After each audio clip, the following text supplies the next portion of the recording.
Good morning guys and welcome back to my channel. Today is the 16th of December, so we're really getting on in December. Have you purchased all your Christmas presents yet? I think I've got 2 left. I've got 2, maybe 3. I've got a list so I can check, but I've still got a couple of them to do. So as you can see, I am back in my mum and Michael's apartment. Pele's here. They're basically coming back from Poland today, so I'm gonna go and get them from the airport plane later on.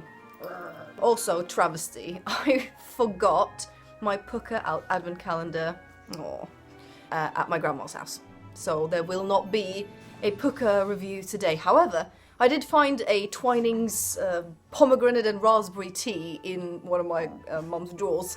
So I will be drinking that today and I'll let you know what that's like. Today, I'm going to tell you about the 5 most disgusting things that Norwegians eat. I've left the worst one for last, so you want to stick around for that one. Hugo's gone off on tour. He's traveling today to Peterborough, where his panto is going to be. So I don't know if he's remembered to take the Lint advent calendar with him or not. If he has, this is where I'll insert his clip. Hello everyone on YouTube, in Norway, in England, all of Martin's followers, hello to all you all. Welcome to the latest edition of Hugo and the Advent Calendar on the road, because as you can see, I am now in my panto digs. That's right indeed, I'm in the wonderful little town of Oundle, near Peterborough. It's very pretty, and I'm here today to do the latest instalment of the Advent Calendar. So let's have a look. It is the 16th today, which is here. Ha! There's a small one, it could be a ball. Yes, it's a ball. Well, it was bound to come back at some point. Back to you, Martin.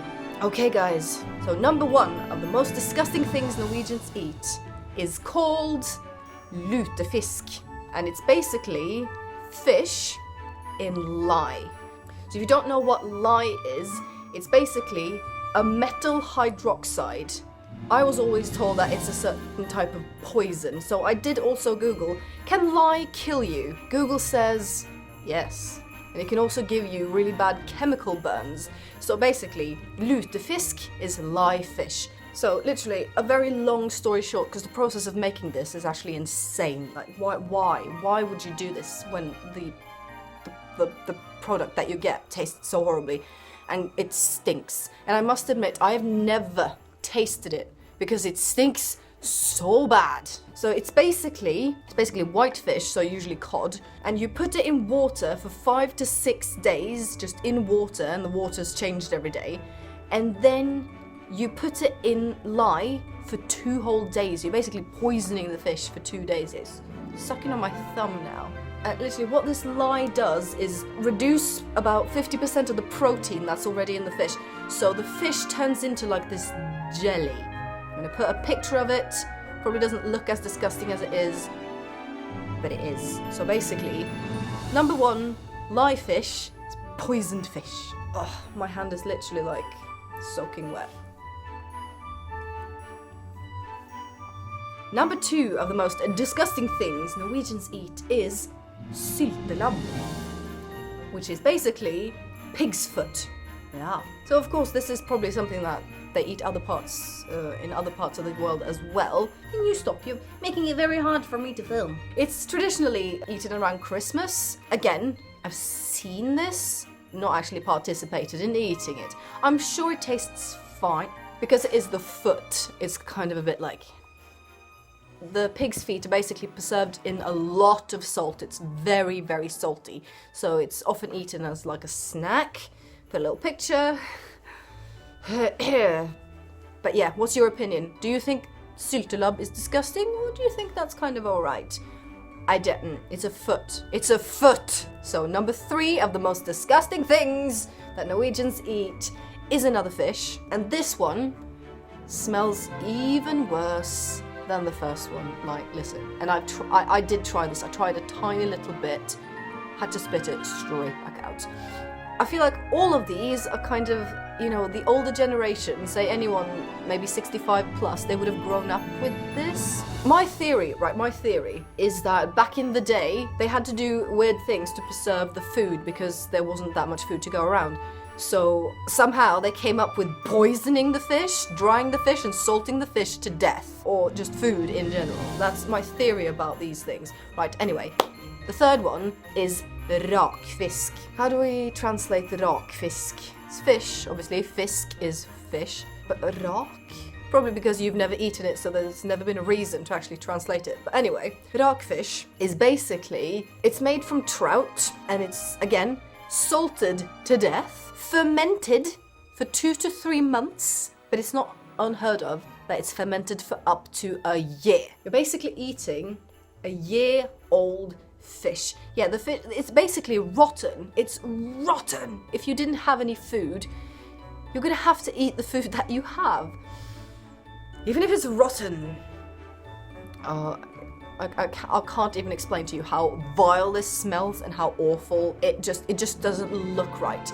Oh, that's interesting. So the word rak derives from the Norse language, which means moist or soaked. So I'm just going to call it moist fish. It's one of those things that during Christmas or during certain like get-togethers, like family get-togethers, it's expected of you to serve these things because your grandma will be like disowning you if there's no rakfisk or live fish or oh my god, just moving on. Number 4 of the most disgusting things Norwegians eat is another fish. Now this one's one of the ones that actually intrigue me the most because why? Basically it's called gravlaks. If you've seen Archer on Netflix, there's an episode where they're pretending to have like a Swedish cook or something, and they keep walking around with this tray asking if they want gravlaks. I digress. Basically, grav is the word for tomb or grave, if you will. So it's basically grave salmon. So laks is salmon, grave salmon. It kind of tells you how we make it. So they came up with this in the Middle Ages, right? In the Middle Ages, and people are still eating this. Like, why? How does this come about? We've got such great food now. Why are we still eating something that we learned how to prepare in the Middle Ages? So beyond me. And it was made by fishermen who salted the food to death, lightly fermented it by burying it in the sand. So it's basically buried fish for ages, you know, just make it, get all those flavors. So today they don't actually bury it in the ground anymore. They bury it in what they marinate it in. So it's like salt and sugar, dill, like just all the kinds of stuff that you want to like soak into it, and then you bury it in this. It's vile. It's vile. It smells disgusting, and it tastes so gone off. It's not even. Moving on to number 5, and in my opinion, the most disgusting thing that Norwegians eat, smalahove. You might already know what this is. So it's basically a sheep's head. Right, so there are so many ways you could actually prepare the sheep's head, smalahove. The skin and fleece is removed. The brain is removed. The head is salted, sometimes smoked and dried. The head is boiled or steamed for 3 hours and then served with rutabagas and potatoes. Does not make it sound any less disgusting, right? Here comes the picture.